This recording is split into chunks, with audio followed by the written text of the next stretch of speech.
With deep gratitude in our hearts for our spiritual master Srila Prabhupada, let's dive deep into the divine journey of Bhagavad Gita. तो read along study along daily series का आज day 60 है और शुरू करने से पहले हम लोग राधा कृष्ण जी को याद कर लेते हैं। जय श्री राधे कृष्णा। वृंदावन के राधा कृष्ण जी के दर्शन कर लेते हैं। हाँ जी, तो हम लोग चैप्टर 2 पढ़ रहे हैं, अध्याय 2 गीता का सार, और इसमें आज हम लोग श्लोक नंबर 31 पढ़ेंगे, जो कि कुछ इस प्रकार है। स्वधर्ममपि चावेक्ष्य न विकम्पितुमर्हसि धर्म्याधियुद्धात् श्रेयोन्यत क्षत्रियस्य न विद्यते।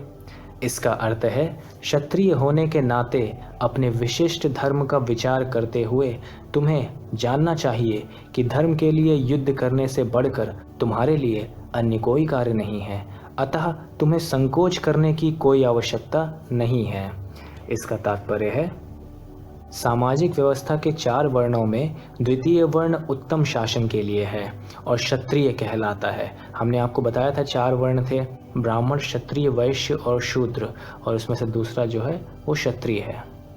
क्षत का अर्थ है चोट खाया हुआ, जो क्षति से रक्षा करे वह क्षत्रिय कहलाता है। त्रायते, रक्षा प्रदान करना। क्षत्रिय को वन में आखेट करने का प्रशिक्षण दिया जाता है। क्षत्रिय जंगल में जाकर शेर को ललकारता और उससे आमने सामने अपनी तलवार से लड़ता था। शेर की मृत्यु होने पर उसकी राजसी ढंग से अंत्येष्टि की जाती थी।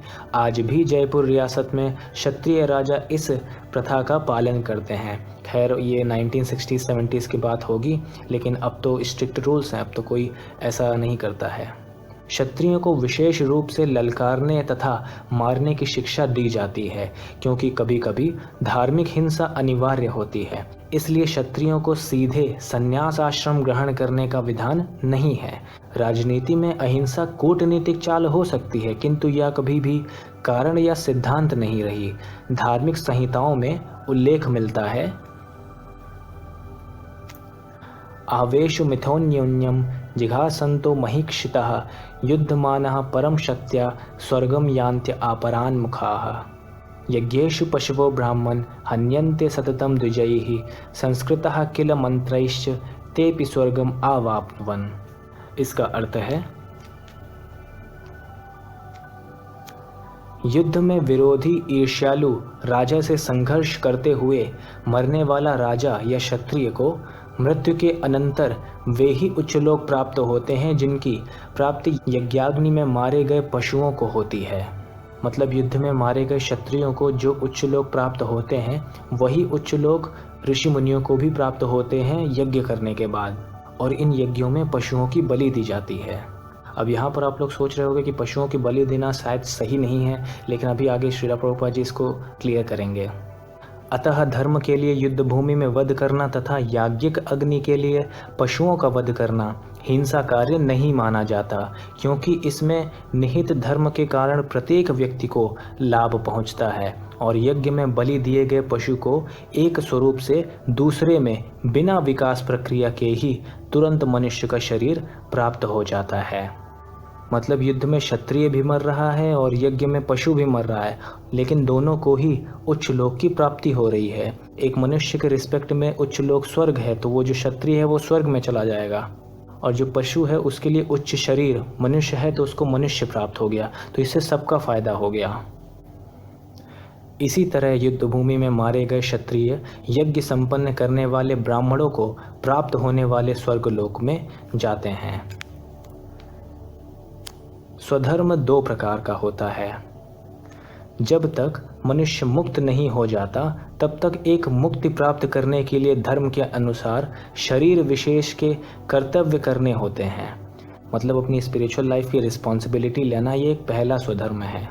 जब वह मुक्त हो जाता है तो उसका विशेष कर्तव्य या स्वधर्म आध्यात्मिक हो जाता है और देहात्म बुद्धि में नहीं रहता। जब तक देहात्म बुद्धि है तब तक ब्राह्मणों तथा क्षत्रियों के लिए स्वधर्म पालन अनिवार्य होता है।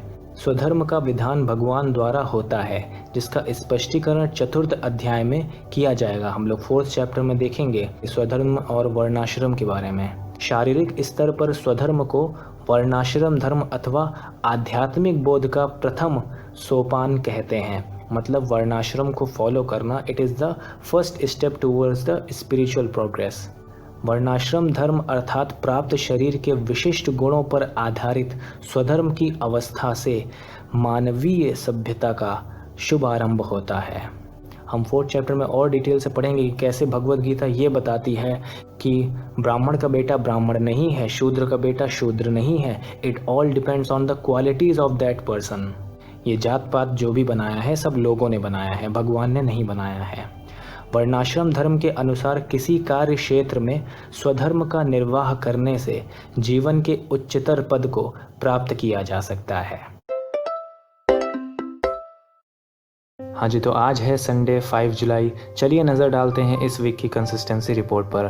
तो इस वीक में भी अभिनव वशिष्ठ जी का आइडियल बिहेवियर कायम रहा है। Day 53 to day 59 7 out of 7 days consistent रहे हैं। सिमिलरली रोहित यादव जी और सौरभ यादव जी भी 7 आउट ऑफ 7 डेज कंसिस्टेंट रहे हैं।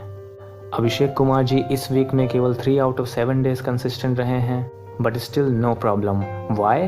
क्योंकि इनका लास्ट वीक में भी एक दिन रह गया था। ओनली 6 आउट ऑफ 7 डेज था, लेकिन इन्होंने 7 आउट ऑफ 7 डेज कर दिया इस वीक में। तो सिमिलरली इस वीक का भी वो नेक्स्ट वीक में कंप्लीट कर देंगे। और ऐसा रोहित यादव जी का भी था, उनका भी 6 आउट ऑफ 7 था, लेकिन उन्होंने 7 आउट ऑफ 7 कर लिया है इस वीक में। सिस्टर ओजस्वी श्रीवास्तव जी इस वीक में थोड़ा कंसिस्टेंट नहीं हो पाई हैं, 2 आउट ऑफ 7 डेज ही कंसिस्टेंट रही हैं because of some health issues. और हम सभी आशा करते हैं कि आपकी तबीयत जल्द से जल्द बेहतर हो जाए और आप इन दोनों को 7 आउट ऑफ 7 डेज कर लें। Lastly Pankaj Sengar ji 2 out of 7 days consistent रहे हैं। आशा करता हूँ कि आप भगवद गीता को और अच्छे से पढ़ेंगे, अपनी कंसिस्टेंसी इंप्रूव करेंगे और अपने आप को कल के मुकाबले आज एक बेहतर इंसान बनाएंगे। तो अच्छी संगत करो, श्री कृष्ण जी का नाम लो या अपने भगवान का नाम लो, चैंट करो, हैप्पी रहो, chant and be happy. Hare Krishna. Thank you.